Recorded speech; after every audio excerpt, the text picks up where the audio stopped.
Phoenix Suns are 2-1 to start the season, but the offense has looked very, very different. And on today's episode of Locked On Suns, we'll talk about the transition from Chris Paul to Devin Booker running this Suns offense, what it's meant for everybody else, and what it changes about how this team will look the rest of the way. Let's go.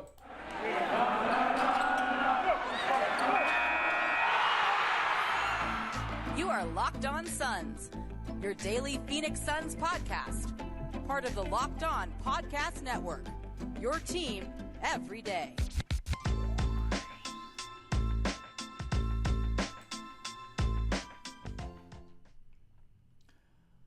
We are back. This is Locked On Phoenix Suns. We are part of the Locked On Podcast Network, and I'm your host, Brendon Kleen, a credentialed media member covering the Suns for the past 5-6 seasons, and a writer at Suns.com and Dime Magazine. Thank you all for making Locked On Suns your first listen today and every day. Game day, Warriors, TNT, what more could you ask for? Hit follow, hit subscribe. Make sure you do not miss a show. We are on YouTube, we are on every podcast platform, and we are free. And the best way to keep us free is to go ahead and watch, which means follow, which means subscribe. So those shows are right there for you when you need them. You can also follow along at Locked On PHX Suns to make sure you are right there for Twitter game takes. Our 7 words or less game takes. That'll be a staple of every single game, post-game recap show going forward the rest of the year. So that'll be fun. That's on Twitter. But we have a lot to get into today, guys. The offense has looked dramatically different. Not the sets that are being run, obviously not the personnel for the most part in terms of who's on the court. A lot of that's the same. But what's happening? How possessions are ending? Who's shooting? Who's passing? Who's handling the ball? Very different than the first 2 years of the Chris Paul era here in Phoenix. So I want to talk about the Booker and Chris Paul part, the overall offense changing, and then I'll give you 3 keys for the Warriors game tonight, piggybacking on some of these offensive changes that we're about to get into. Today's show, guys, brought to you by LinkedIn. LinkedIn Jobs helps you find the qualified candidates you want to talk to faster. Post your job for free at linkedin.com/lockedonnba. We'll talk about LinkedIn more later on in the show. So I think it's fair to say, though, Booker stock up through 3 games. Chris Paul stock down. And I don't even necessarily mean that in terms of all-star or MVP or who's better. It's not even any of that. What I mean is who's getting opportunities, who's in control, who's the focal point. And it's undoubtedly been Devin Booker.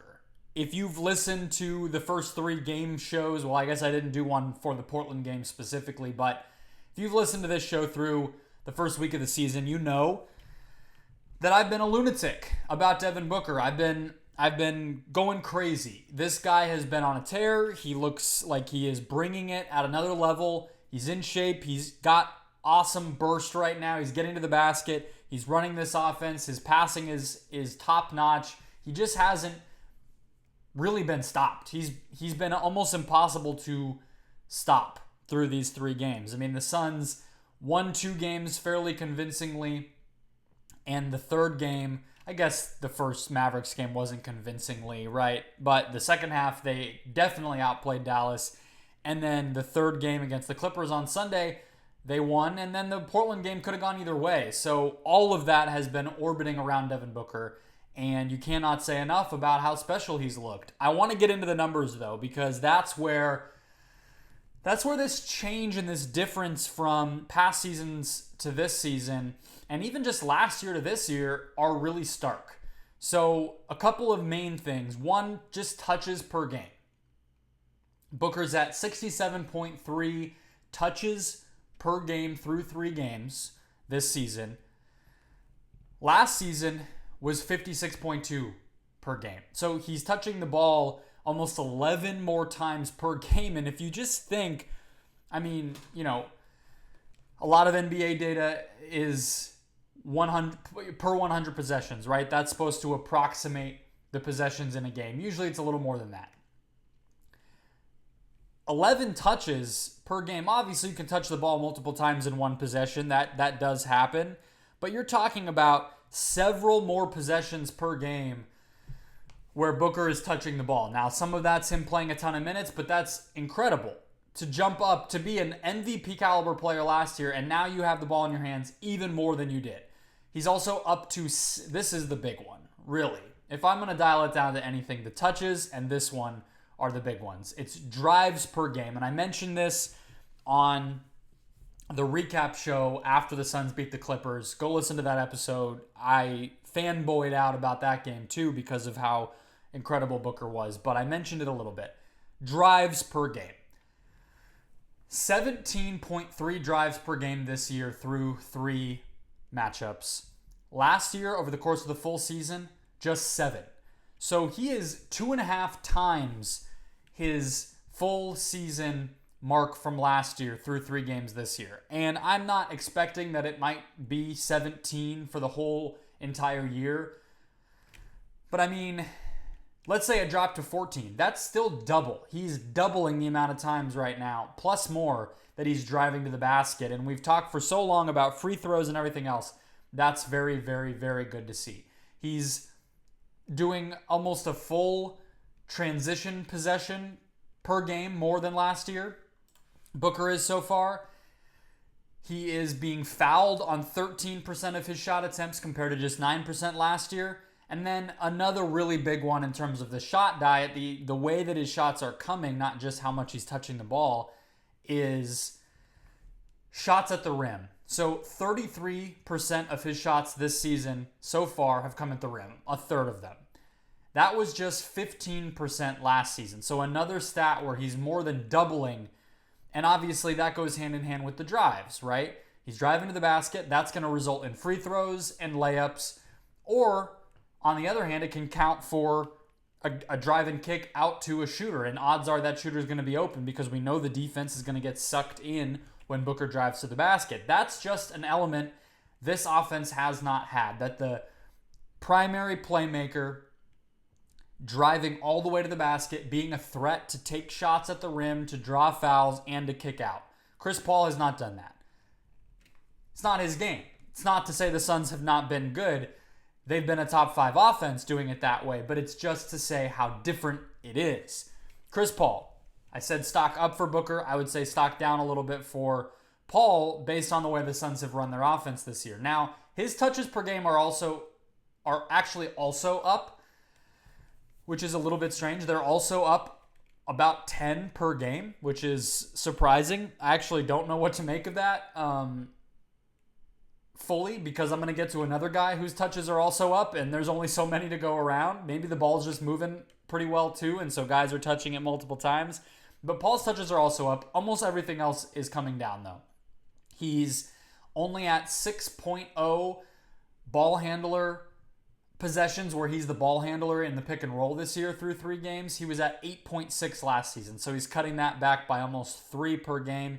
He's taking this year 6.7 pull-up jumpers per game through 3 games. That was at 8.5 last season, so a lot of those go hand in hand. The ball handler, pick and roll stuff, we know that's the go-to shot for him in those situations. If he has the ball in the pick and roll, odds are if he's going to score, it's going to be a mid-range jumper. That's going to be counted as a pull-up jumper, so those both coming down together is not a surprise, but that's still pretty stark.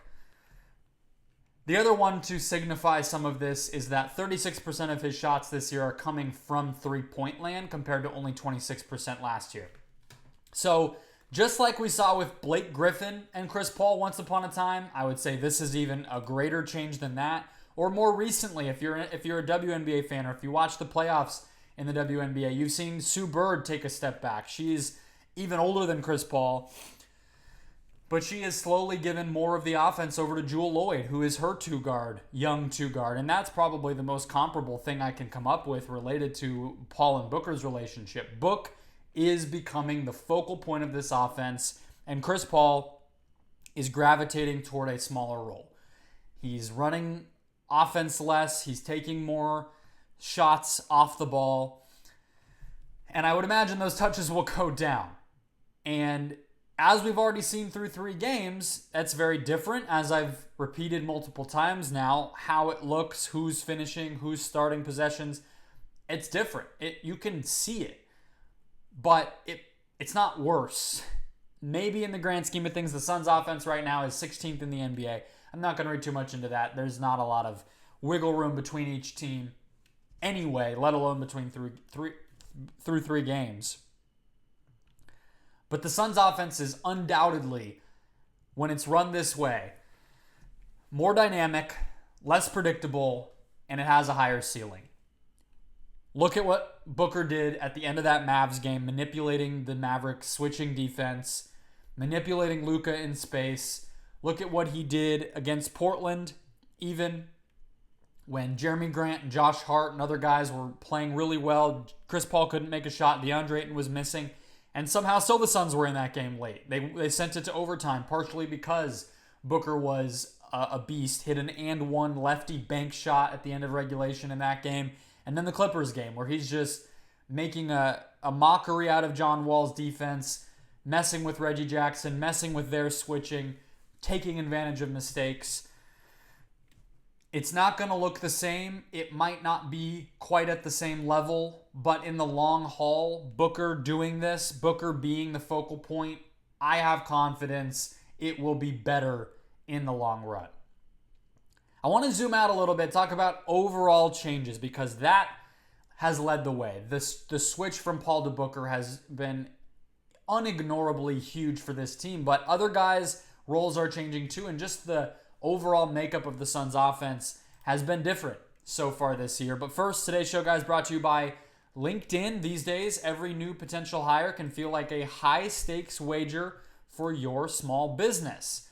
We know about that here at the Locked On Podcast Network. We're constantly hiring new hosts. They just sent out an email saying they need an audio engineer, and LinkedIn Jobs helps get that job done. LinkedIn Jobs helps find the right people for your team faster and for free. Not just the Locked On Podcast Network. My day job, I work at ASU. We run a small institute. It's really just like its own small nonprofit because ASU is so big and we're downsizing, we're rehiring, all of it. It's hard to sift through all the people who want to work at a sports institute, who want to work at an educational place, who want the safety of a job at a university, and we want to make sure we're finding the right people. And simple tools like LinkedIn job screening questions make it easy for us to focus on candidates with just the right skills and experience to quickly prioritize who we'd like to hire, who we'd like to interview and potentially hire.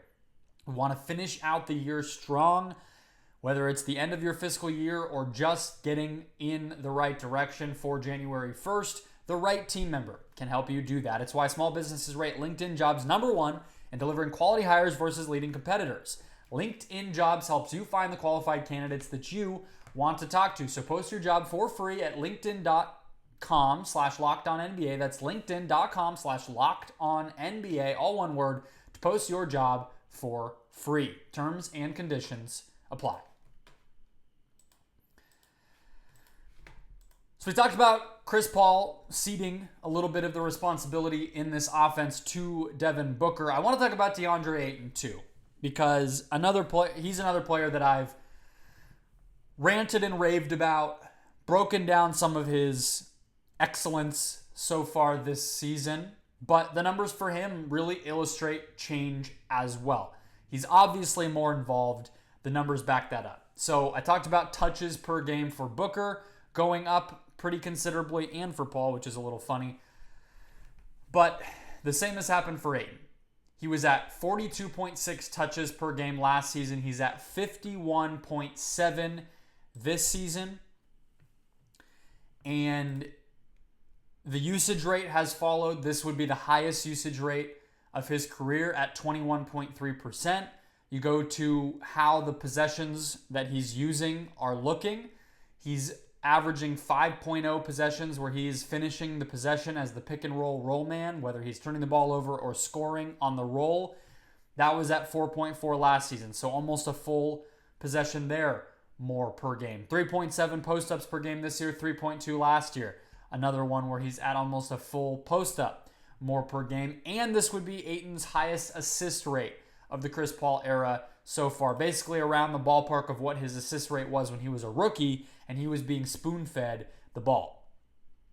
At the same time, what's important to know here, similar to Booker, is that Ayton's still doing the normal Ayton stuff that we've kind of come to appreciate and that has so much value for how the Suns want to play, right? So it's not just that everything's changing, it's that he's doing the same, he's performing at the same level with even more opportunities, and that's what development's all about, right? So he's still shooting 59% from the field. It's a little down. I'm not going to quibble about it in 3 games in.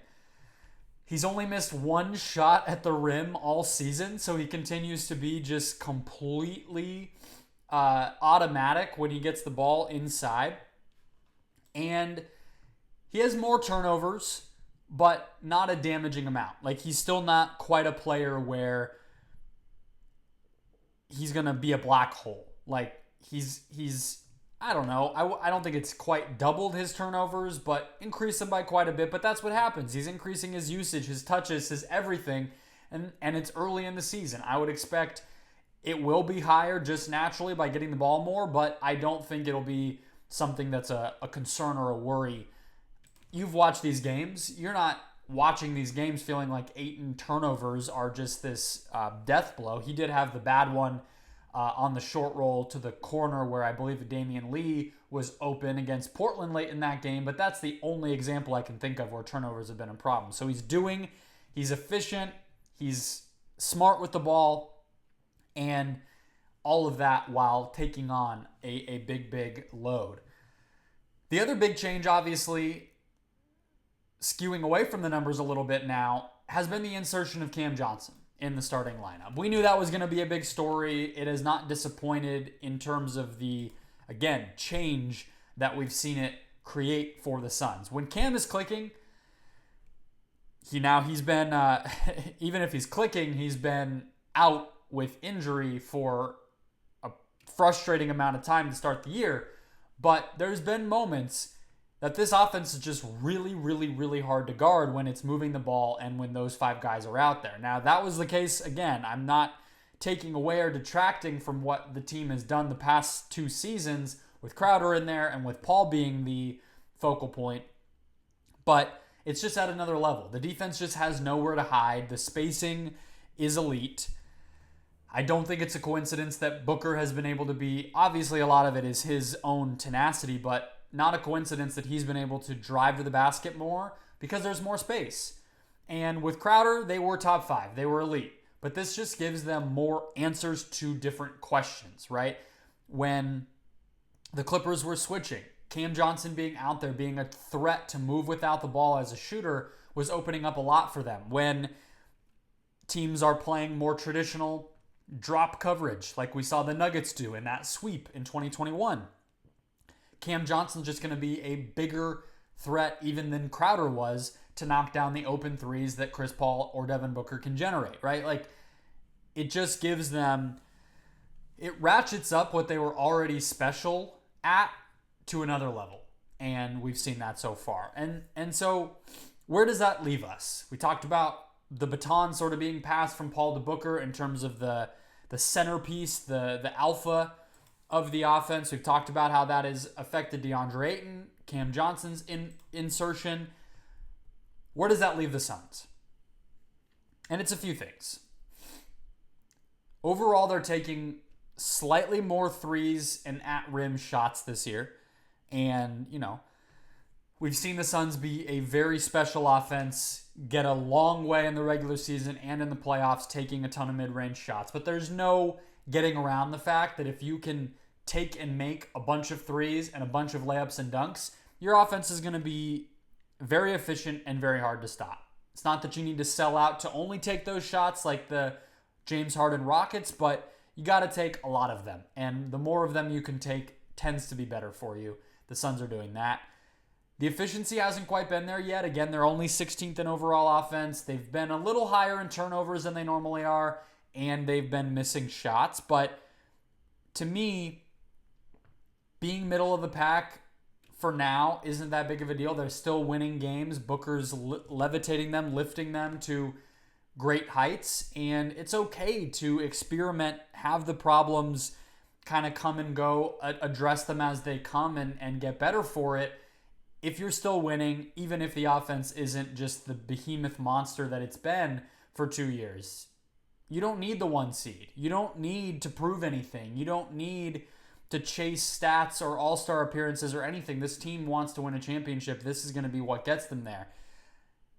And I think the other thing, just as we think about what Booker leading this offense will really mean, I kind of compare it to quarterbacks, right?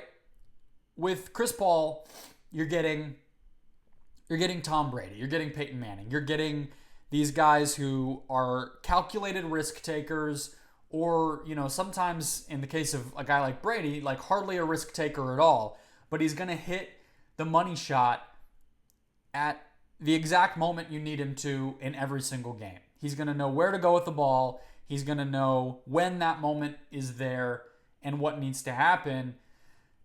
And it's going to be surgical. I think with Book, the patience that he plays with, the versatility that he has to his offensive game, it kind of makes him more like a play extender quarterback. Russell Wilson, Aaron Rodgers.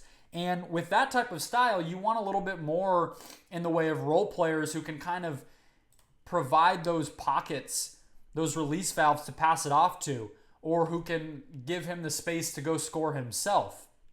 And Ayton's becoming that more. Bridges has always been that. Cam is that.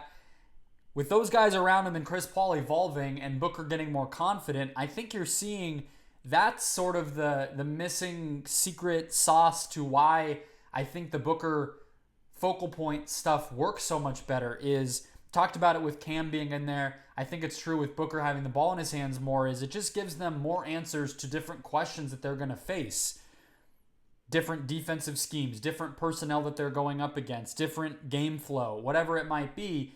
Booker just has more of those answers. He's not married to one style the way that Chris Paul is. He's younger, he's more versatile, he's more athletic, he can get to the basket, he can do different things, and he's just getting better too. This is really the first season in a while where he's handled this level of responsibility.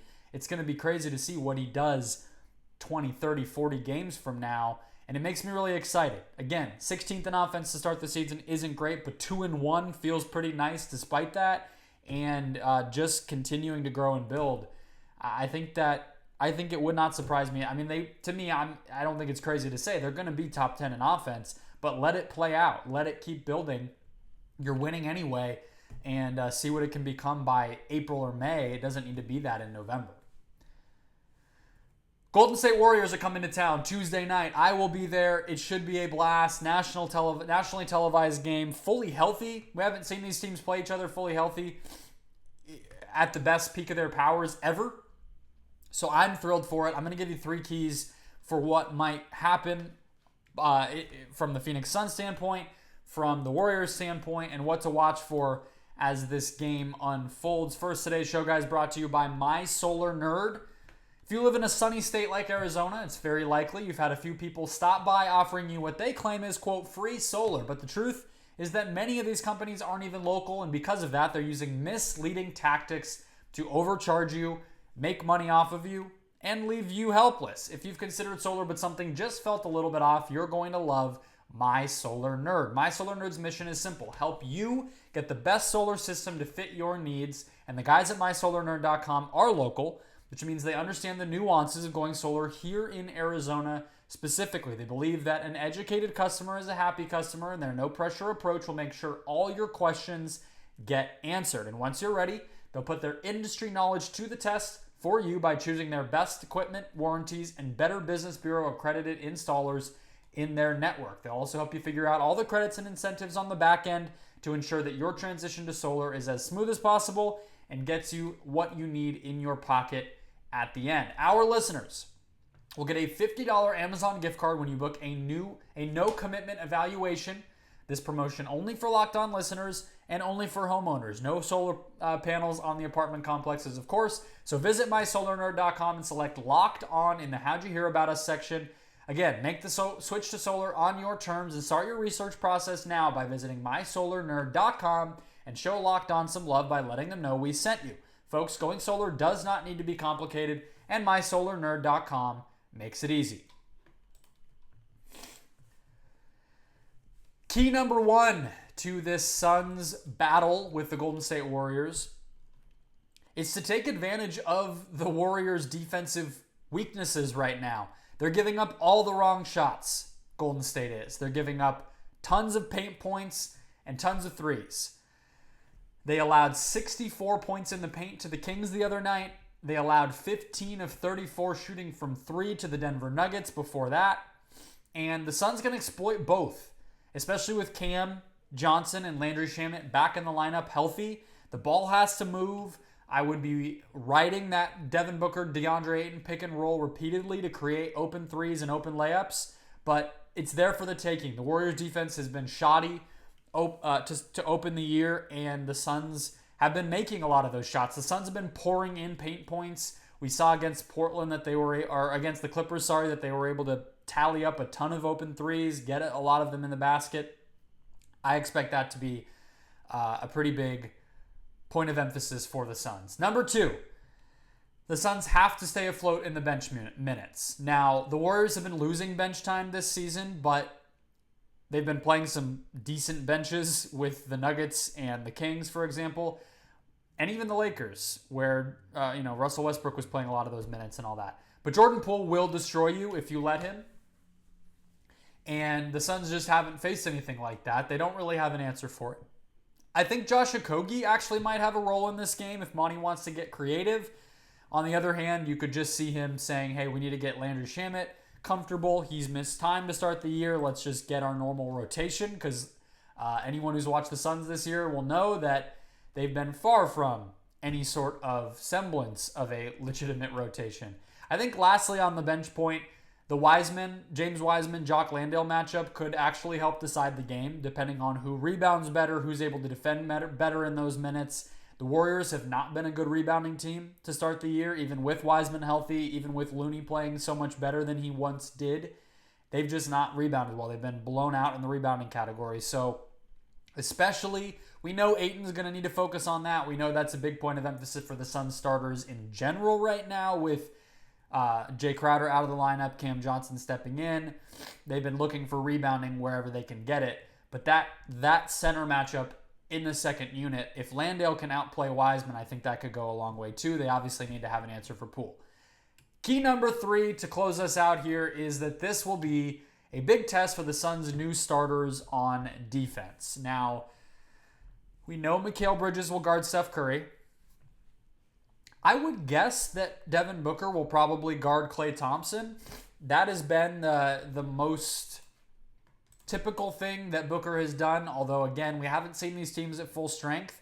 That probably leaves Chris Paul on Andrew Wiggins. I think there's the obvious question of, can he stay in front of him?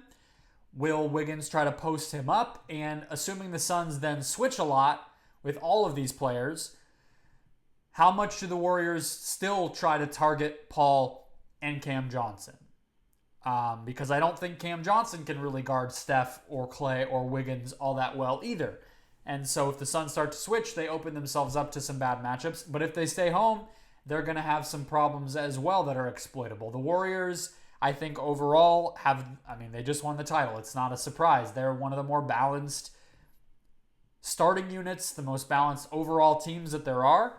And so you're probably looking at a situation for the Suns where outscoring, just out-offensing the Warriors is going to be the best way to go right now as the rosters currently stand, based on the weaknesses that the Warriors defense has shown. But you still need to have an answer. You can't just allow somebody to go off, because that's an easy way to lose the game.